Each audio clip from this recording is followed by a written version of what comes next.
My mother is a piano teacher, and she was the one who started teaching me all the basics in music and also playing recordings for me. I guess I had an inspiration from that age because of my mother. I was very lucky because I had my mother at first as a first teacher, then Tamara Popovic. She was very famous for working with kids, with talented kids, and giving them a foundation, technical foundation, and general understanding of music. And after that, at the age of 16, I moved to Kansas City, to the United States, to study with another compatriot of mine, Stanislav Yudenich, who comes also from Taskent. So I've studied with him, and that was a different kind of work. It was about refining your technique, understanding the styles and different composers and the language of music.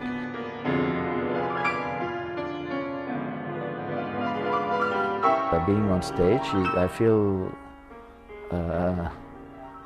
responsibility, because we as musicians, performing musicians, we serve as a bridge, let's say, between the composer and the audience, right? So we are spending many hours learning the score and also understanding the score and trying to interpret and transfer the composer's intentions to the audience. Of course, it's not like you just copy whatever written and then play like a robot, but you have to put your feelings, emotions. Any audience member who comes to the concert, even if they are not familiar with classical music, if they feel something, if I could awake some emotions in them, it's a success. One of the challenging things is simply you are never home. You have to travel, you have to fly, check in, check out, and long flights. But you get used to it, and changing time zones and feeling constantly jet lagged.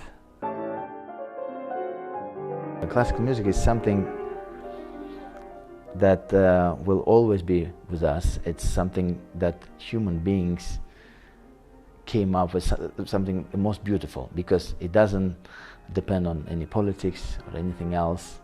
It's just pure.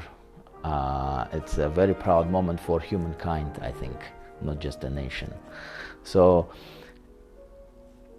I always loved music from my experience as a child. Yes, there were some moments where I didn't want to practice, to be honest, sure. But I always loved music. I always strived to be a professional musician, play around the world in all these great concert halls. I was dreaming, let's say, about playing at the Paris Philharmonic, Sydney Opera House, Carnegie Hall in New York City, or Hollywood Bowl in Los Angeles. So it all came true. As a kid, I was always excited, around New Year's time. One of my favorite movies was Home Alone. There is a moment in the second part, Home Alone 2, in New York City. He meets this woman, and then she takes him, little Kevin, she takes him to some concert hall, a very beautiful concert hall, and then they listen to music, to a symphonic orchestra. And I always wondered, as a kid, I was wondering, what is this concert hall? It's so beautiful, so amazing. And it became a dream. One day I would like to perform on that stage. So I was, 24 years old, and I'm on stage of Carnegie Hall, and then it came to my mind, this was the Carnegie Hall. In New York City, the most famous concert hall in the world. So that dream, while I was 7 years old, came true.